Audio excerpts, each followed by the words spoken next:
வணக்கம். நான் உங்க நடக்கிருஷ்ணர். இப்போ என்னன்னா, நம்ம துரைமுருகன் இருக்குல்ல, ரொம்ப பழமாய் வாய்ந்த பழந்தின்னு கொட்டை போட்டவங்க சொல்லுவாங்க. அவங்க மாதிரி அரசியல் இருந்தவர் ரொம்ப ஈஸியா ஒரு நாள் சிஎம் வந்துட்டு போறதுனால ஸ்கூல் பிள்ளைங்களுக்கு எந்த பாதிப்பும் வராதுன்ற அதே இது ஆக்சுவலி சொல்றாரு யாரு துரைமுருகன். ஒரு நாள்ல ஒன்றும் ஐஏஎஸ் படிச்சிட மாட்டாங்க, ஸ்கூல் படிப்பெல்லாம் கெட்டுறாது, அப்படி ஒன்று நடத்தி கிழிச்சிட மாட்டாங்கன்னா உங்க வாத்தியாருக்கு மேல ஆக்சுவலி உங்க அரசியல்ல நீங்க அவங்க உங்க வாத்தியார்ல உங்க பீரியட்ல இருக்க வாத்தியாரங்களுக்கு நீங்க இன்ஸ்ட்ரக்ஷன் கொடுத்துருக்கீங்க.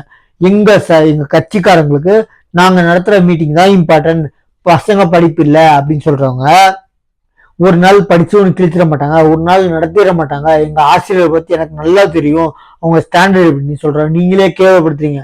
இன்னொன்னு, உங்க 5 வருஷ பீரியட்ல நீங்க கேவலப்படுத்த நீங்க சொல்ற மாதிரி தான் ஆடணும், அதுதான் சொல்றீங்க. அதே மாதிரி எக்காரத்து கொண்டும் இந்த இதை நீங்க யோசிச்சு இந்த வாட்டி 2027 எலெக்ஷன்ல போடுங்க ஓட்டு. ஏன்னா இந்த யாரு நம்ம அண்ணாமலை இருக்காரு, அவரும் சொல்லியிருக்காரு முதல்வர் வருகைக்காக பள்ளி ஏன் விடுமுறை.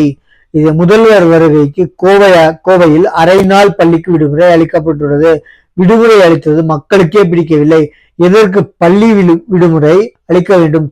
அதான் உங்க கட்சி கூட்டமா இருந்தா எத்தனையோ கல்யாண மண்டபருக்கு பொது இடவருக்கு கூட்டுங்க, போடுங்க. பந்தல் போடுறது உங்களுக்கு காசு இல்லை, கொள்ளையடிச்சது காசு போக அதுல ₹1 செலவழிக்க முடியாது. கொள்ளையடிச்சது எல்லாத்தையும் சேர்த்துக்கிட்டே போகணும். சரிங்களா?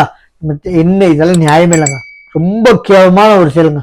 நம்ம சேனலை சப்ஸ்கிரைப் பண்ணி பாருங்க. தேங்க்யூ.